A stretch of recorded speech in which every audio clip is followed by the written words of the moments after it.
Severe early childhood caries is an aggressive decay that tears through a child's primary dentition in months, driving infection deep into the pulp chamber.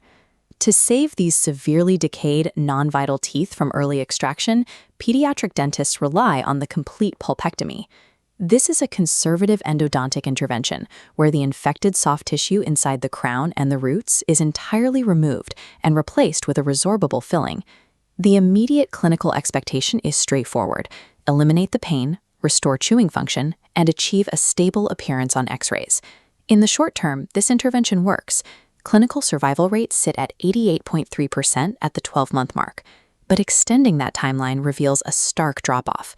By 35 months, the overall survival rate of those exact same treated teeth drops to 38.5%. These long-term failures manifest physically in the bone. Clinicians begin to see unexpected pathological root resorption and dark voids on the X-ray, known as periapical radiolucencies, signaling active infection around the root tip.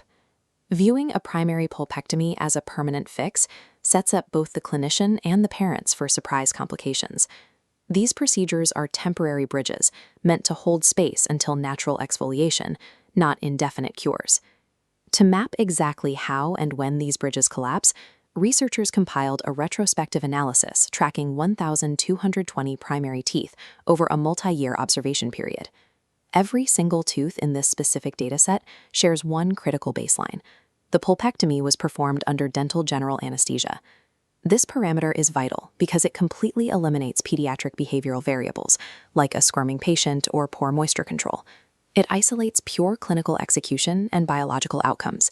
Without the variable of patient cooperation, the data proves long-term failure isn't a matter of random chance. Researchers applied multivariate hazard models. A multivariate hazard model is a statistical method used to calculate the simultaneous impact of multiple risk factors over time. This allowed them to isolate the specific biological and anatomical triggers that drive these failures.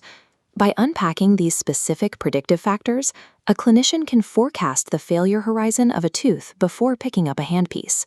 Looking at the dataset as a whole, the overall median survival time of a primary pulpectomy is exactly 31 months. This is a line chart plotting the overall Kaplan-Meier survival curve. A Kaplan-Meier curve is a statistical graph that measures the probability of patients, or in this case teeth, surviving past a certain time interval. Watching the trajectory from month 0 to month 35 shows a steady degradation of clinical success. The decay in the success rate is not uniform. Past the 2-year mark, specifically between 24 and 35 months, the failure rate accelerates. Relying on this blended average masks a critical divergence in the data based entirely on where the tooth is located in the mouth. Separating the data to track anterior teeth, the incisors and canines, against the posterior molars tells two different stories. For the anterior teeth, the median survival time extends out to 35 months. For the molars, that median survival time crashes to just 26 months. Primary molars fail nearly a year faster than anterior teeth, making arch position the first dominant failure predictor.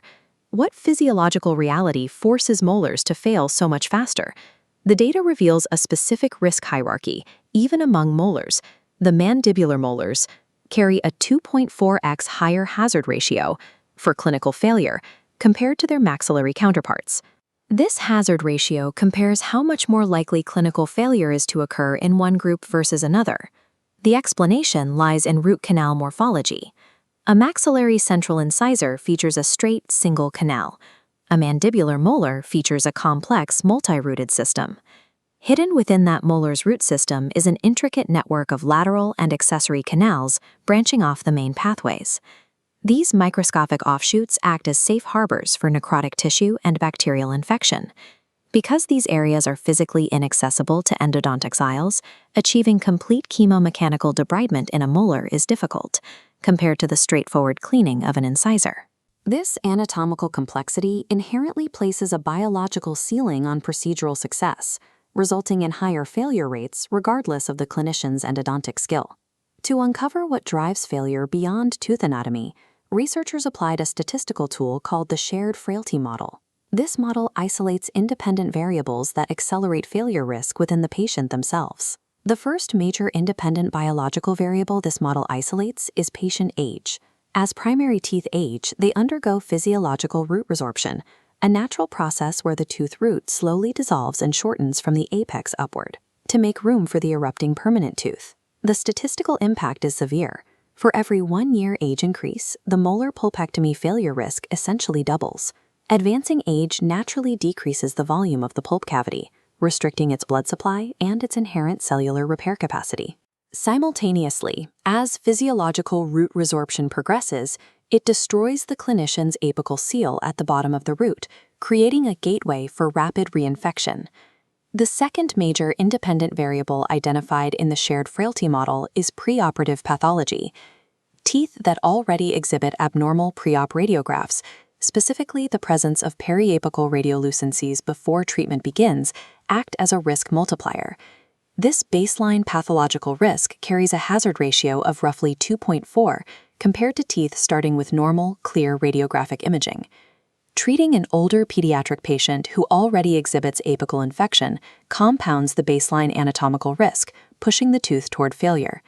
This data challenges a common clinical bias in endodontics, the belief that perfectly filling the root canal ensures long-term survival. Basic univariate analysis does initially suggest that iatrogenic incidents, like underfilling or overfilling the canal with paste, negatively impact success. But under the strict shared frailty model, procedural fill degree mathematically drops out as a primary failure predictor. When weighed on the scale, the biological realities of patient age, arch position, and baseline infection heavily outweigh the degree of procedural execution.